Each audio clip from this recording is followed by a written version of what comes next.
que hace el hermano ahí parado. Voy a hablarles con total honestidad, hermanos. Estoy aquí porque creo fervientemente que todos en algún momento vamos a tener que rendir cuenta delante de Dios. Y hoy siento que yo no puedo enterrar lo que Dios me ha confiado. Dios me ha dado una voz, una oportunidad, un espacio, y no quiero que me halle negligente, sino fiel. Ya van a entender de lo que estoy hablando. Oremos, hermanos. Amado Dios, gracias por este día, un día más, un domingo más, Señor. El último domingo del año, Padre Santo. Te damos gracias, Señor. Nosotros, como tus hijos, separamos este día para rendirte gloria, para llegar, Señor, a tu presencia, para descansar en tu amor. Padre Santo, te pido que sea el Espíritu Santo hablando a través de este mensaje, que sea Él obrando, reflexionando, exhortando, Padre amado. Oro, Señor, para que aquellas personas, Señor, que no han escuchado de ti, sean atraídas a través de tu cuerda de amor. Y las que sí han escuchado, Padre Santo, que no escondan, que no entierren sus talentos, sus oportunidades, sus dones, sus responsabilidades. Padre amado, pongo este momento en tus benditas y santas manos, Señor. Sé tú obrando, para tu gloria, Padre Santo. Amén. Bien, hermanos, el día de hoy vamos a recordar una de las parábolas que Jesús en algún momento compartió. Para ello, el título de hoy es Fidelidad que rinde cuentas. Vámonos ubicando ya en el libro de Mateo 25, del 14 hacia adelante.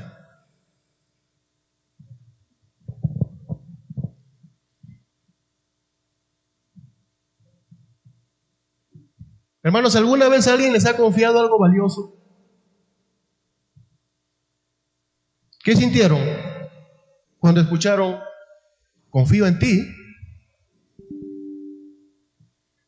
¿Pensaron en fallar o en responder bien? La vida está llena de encargos, hermanos. Dios a uno nos ha encargado una familia, a otros un trabajo, una responsabilidad, una habilidad, una oportunidad, un talento. El día de hoy, hermanos, vamos a recordar que la vida cristiana es una mayordomía. Todos hemos recibido talentos, responsabilidades, oportunidades. Y algún día, todos vamos a tener que rendir cuentas de ello. Bien, hermanos. Para entrar en contexto, vamos a leer la parábola. Vamos de nuevo a Mateo 25, versículo 14, y dice: Porque el reino de los cielos es como un hombre que, yéndose lejos, llamó a sus siervos y les entregó sus bienes. A uno dio 5 talentos, a otro dio 2, y a otro 1, a cada uno conforme a su capacidad. Y luego se fue lejos. Y el que había recibido 5 talentos fue y negoció con ellos, y ganó otros 5 talentos. Asimismo, el que había recibido 2, ganó también otros 2. Pero el que había recibido 1, fue y cavó en la tierra y escondió el dinero de su señor. Después de mucho tiempo, vino el señor de aquellos siervos y arregló cuentas con ellos. Y llegando el que había recibido 5 talentos, trajo otros 5 talentos, diciendo: Señor, 5 talentos me entregaste. Aquí tienes, he ganado otros 5 talentos sobre ellos.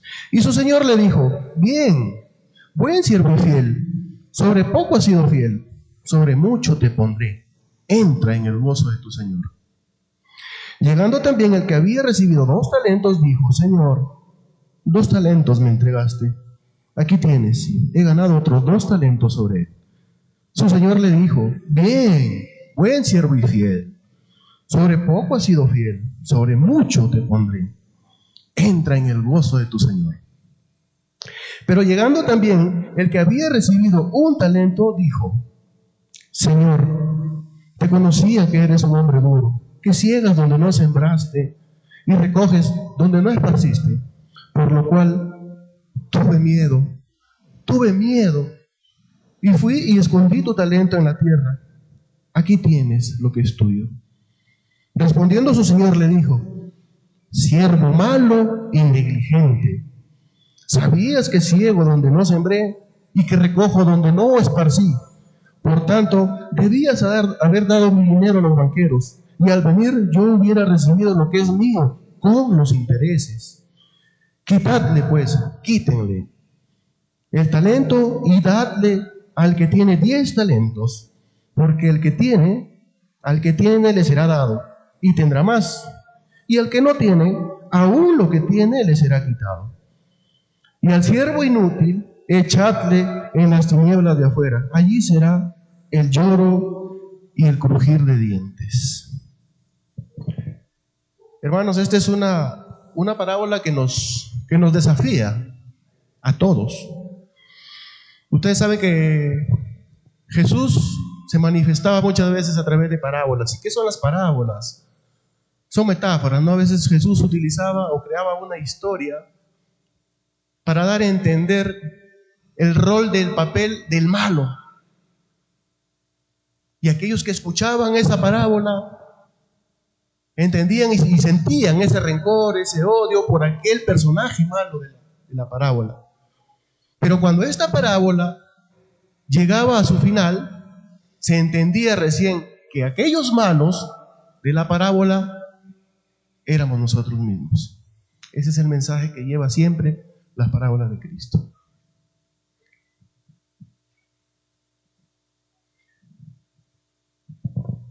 Bien, hermanos. Mateo 25 es la parte final del discurso, uno de los discursos de Jesús. Jesús explica acá el reino y su regreso. O sea, a través de esta parábola, Él explicaba que Él partiría, pero tendría su regreso en algún momento. Es Él. Jesús no se dirigía a una multitud de incrédulos, se dirigía a sus discípulos. Entonces vemos cómo es que Él ya anticipaba su partida a través de aquellos mensajes, a través de las parábolas. Y que quede claro, hermanos, que acá el tema central no es el dinero. No es el dinero, sino es la mayordomía espiritual, la fidelidad de lo que se nos confía o se nos confió en algún momento. ¿Sí? ¿Qué hace el Señor antes de irse? Dice el versículo 14: porque el reino de los cielos es como un hombre que, yéndose lejos, llamó a sus siervos y les entregó sus bienes. El punto de partida acá no es la exigencia, hermanos, sino es la confianza. Aquel amo confió en sus siervos. Si el Señor llamó a sus siervos en aquella época es porque existía una relación. Le confió sus bienes porque había confianza. Había una extrema confianza. Ya vamos a ver por qué. Y también se menciona el tiempo, que es el tiempo de prueba. El Señor se fue lejos. ¿El Señor va a volver o no? ¿Quiénes creen en eso? Amén. Entonces, hermanos, aquí los siervos entendían que lo que se les había otorgado no era suyo, pero sí estaba bajo su responsabilidad. Segunda de Corintios nos dice: porque es necesario que todos nosotros comparezcamos ante el tribunal de Cristo, para que cada uno reciba según lo que haya hecho mientras estaba en el cuerpo, sea bueno o sea malo. La vida cristiana, hermanos, empieza cuando entendemos que somos nosotros administradores de la misma. Dios nos ha entregado la vida para que la sepamos administrar.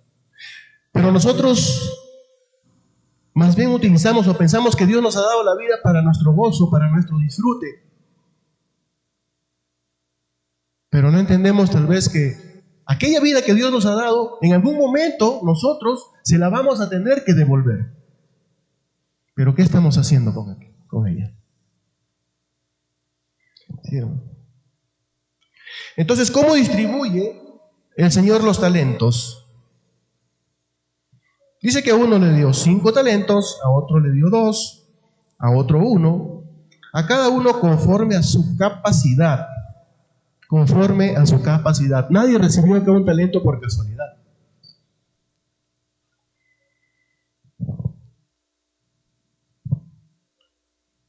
Entonces, cuando nosotros nacemos con un talento, y eso lo sabe cada uno de ustedes. Todos tenemos un talento. Tal vez unos saben cantar, otros escribir, otros enseñar, pero todos, absolutamente todos, sabemos cuál es nuestro talento. Esos talentos que Dios nos ha dado, tenemos que multiplicarlos. Vamos a ir entendiendo por qué. Sí.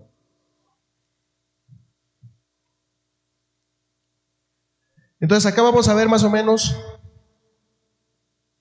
cuánto equivalía a un talento. Se dice que en aquella época un talento, para empezar, un talento es una unidad de medida, de peso. Se dice que podía ser 25 a 35 kilos de oro. Pero eso llevado, transformado a dinero, a monedas, un talento en aquella época equivalía a 6.000 denarios. 6.000 denarios, que es más o menos el peso, 6.000 denarios. Un denario es esa moneda, un denario. Y un denario equivalía al pago de un día de trabajo. Y si al siervo que le dio un solo talento, él con 6.000 talentos podía vivir tranquilamente de 15 a 20 años, con un solo talento.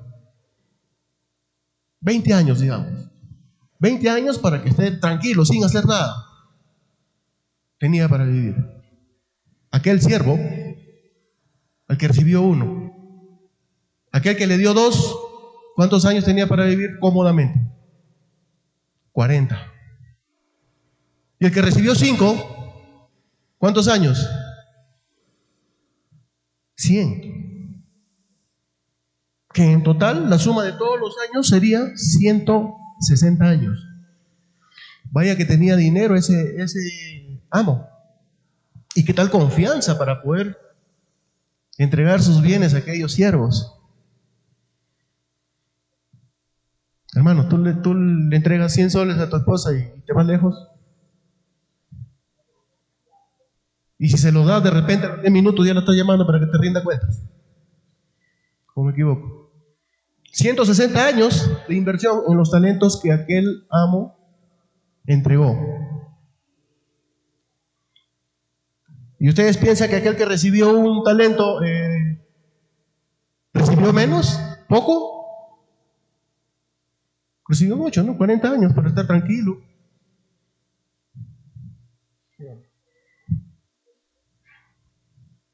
¿Cómo reaccionan los 2 primeros siervos? Dice, y el que había recibido 5 talentos fue y negoció con ellos, y ganó otros 5 talentos. Y el que ganó 2, así mismo que ganó 2, ganó otros 2 talentos. Cuando recibieron sus talentos, estos 2 siervos inmediatamente fueron y negociaron. No dudaron, no pusieron excusas ni pretextos, multiplicaron. Y cuando llegó el amo, respondieron con fidelidad. Y se arriesgaron, obviamente, ¿no? Porque podían haberlo perdido también. pero no lo enterraron. No enterraron aquellos talentos. Ellos sí se la jugaron, como decimos ahora, ¿no? Lucas 16:10 nos dice: si son fieles en las cosas pequeñas, serán fieles en las grandes, pero si son deshonestos en las cosas pequeñas, no actuarán con honradez las responsabilidades más grandes que se les pueda otorgar. Entonces, hermanos, aquí vemos que Dios no mide la fidelidad por cantidad.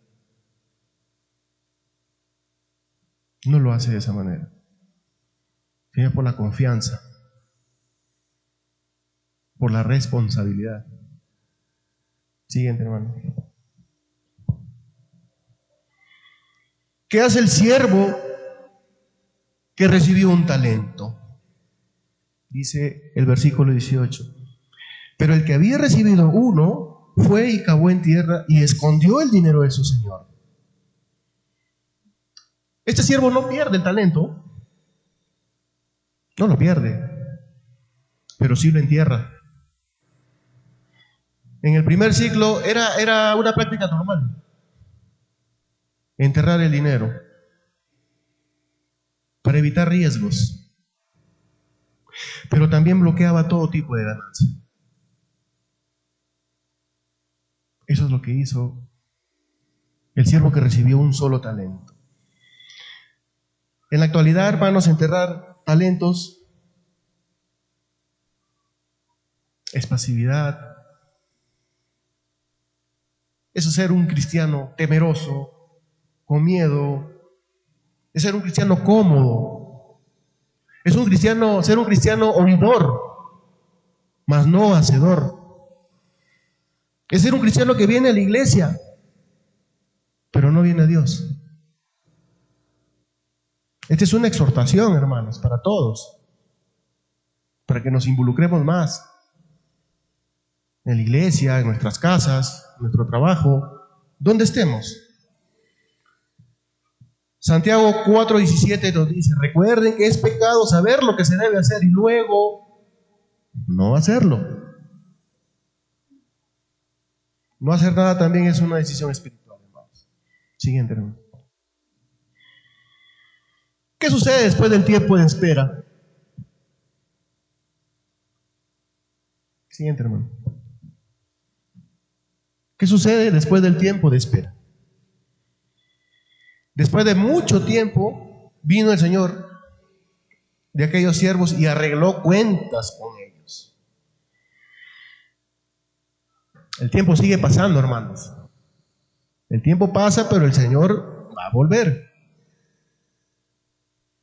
Y este tiempo de espera no cancela la cuenta, pero sí la pospone. Porque nos guste o no, vamos a tener que rendir cuentas. Siguiente, hermano.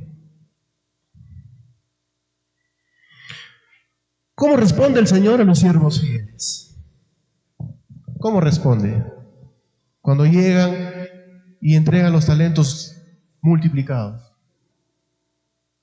Los elogia. Se pone contento.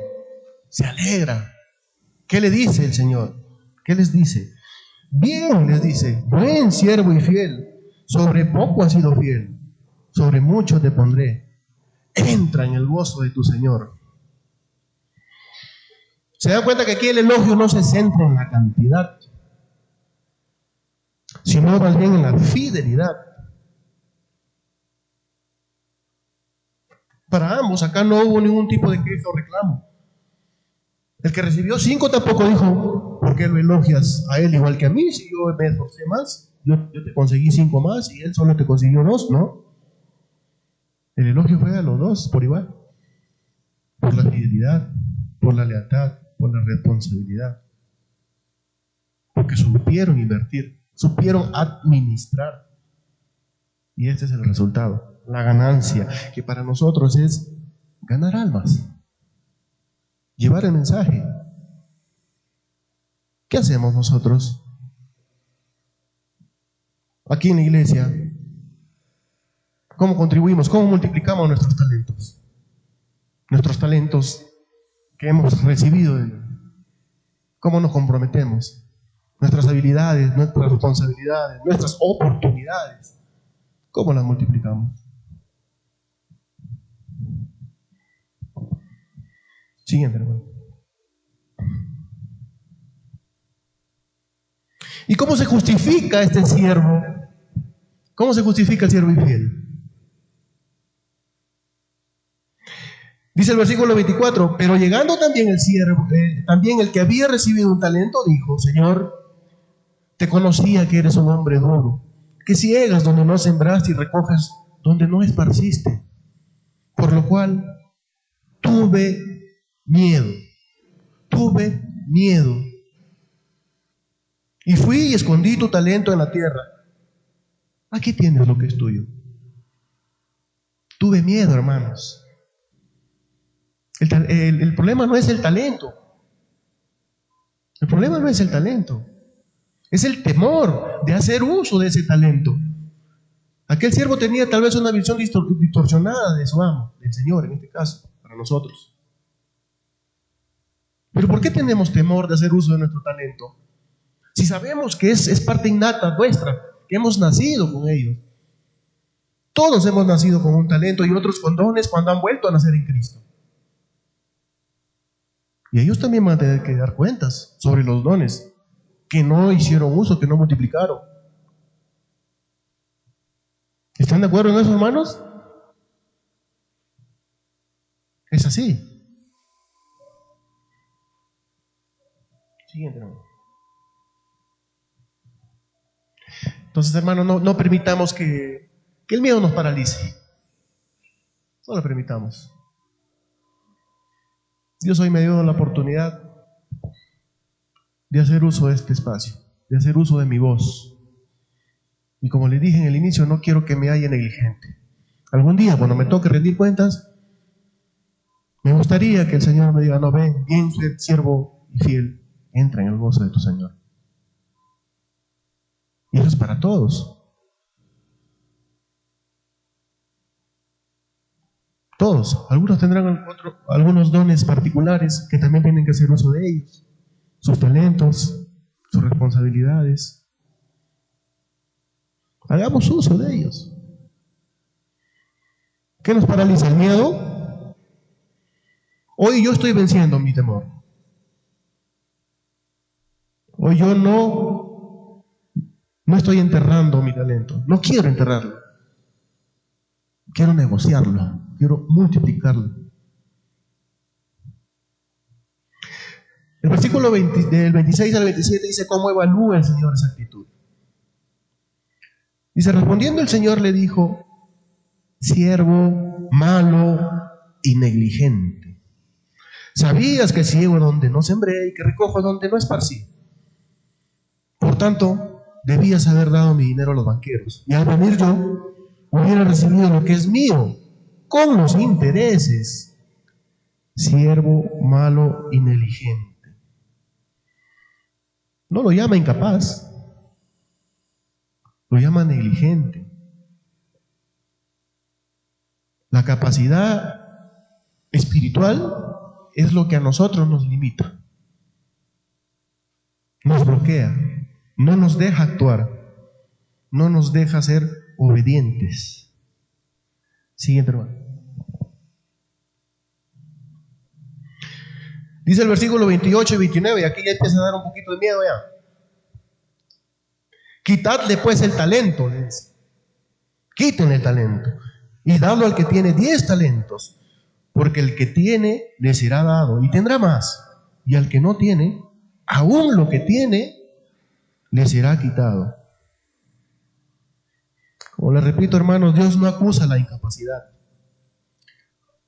acusa la pereza espiritual. Que no nos movamos, que nos quedemos congelados sin hacer nada, que enterremos nuestro talento. Y si hay algo que no se usa, hermanos, simplemente lo que no se usa se pierde. Así de sencillo. Siguiente, hermano. ¿Cómo termina esta parábola? Dice: y al siervo inútil echadle a las tinieblas de afuera.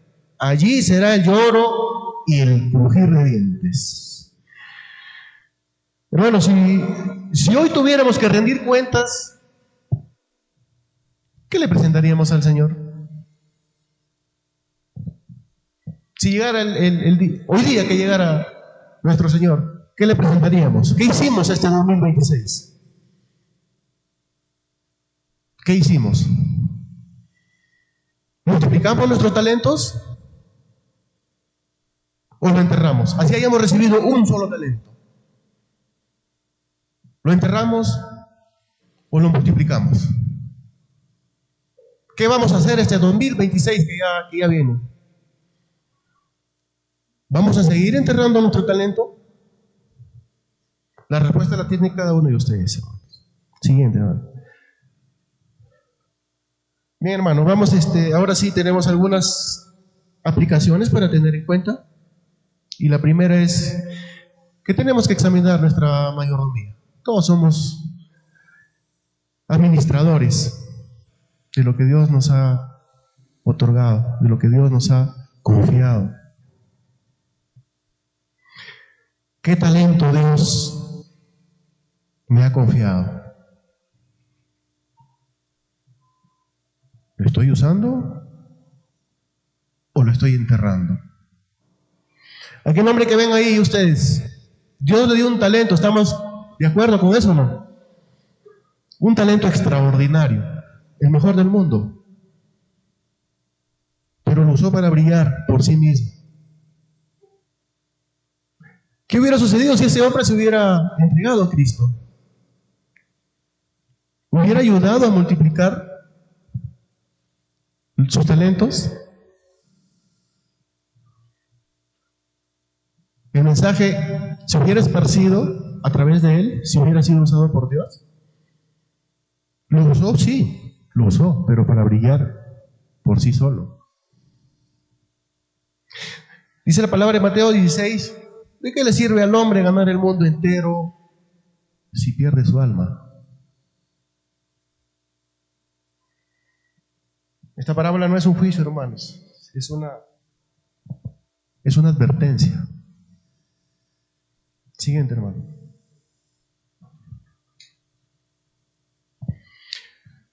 Aquel hombre, Nick Vujicic, así se pronuncia. Este hombre es un orador motivacional, evangelista y también es cristiano. Es de descendencia australiana estadounidense. Hermanos, a este hombre Dios le entregó más o menos que nosotros. Miren cómo nació. Pero él, ese talento que Dios le otorgó, lo ha multiplicado. Miren cuántas almas. Ese hombre multiplicó o enterró su talento. Lo multiplicó. En eso todos estamos de acuerdo, ¿no? Tal vez a nosotros no nos ha dado los talentos que hubiéramos querido, pero sí algunos tenemos o poseemos el talento para enseñar, para liderar, para servir, para aconsejar, para ir a visitar al hermano,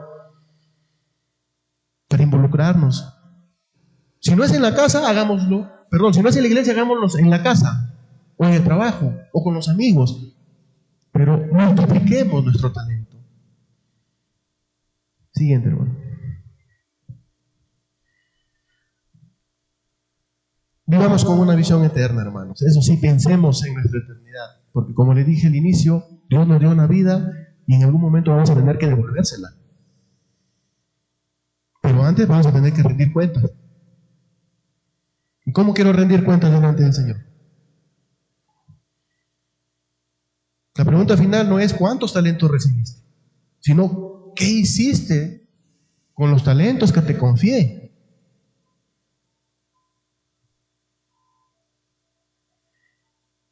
Dios ha confiado en nosotros, así como la historia de los siervos que le confiaron los talentos, que su amo confió en ellos.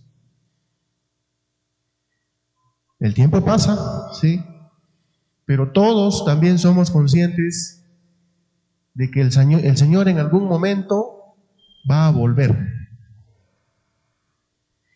Y para cuando Él vuelva, todos vamos a tener que rendir cuentas. ¿Y cómo queremos ser hallados? ¿Negligentes o siervos malos e infieles? La fidelidad verdadera, hermano, siempre rinde cuentas. Gracias, hermanos.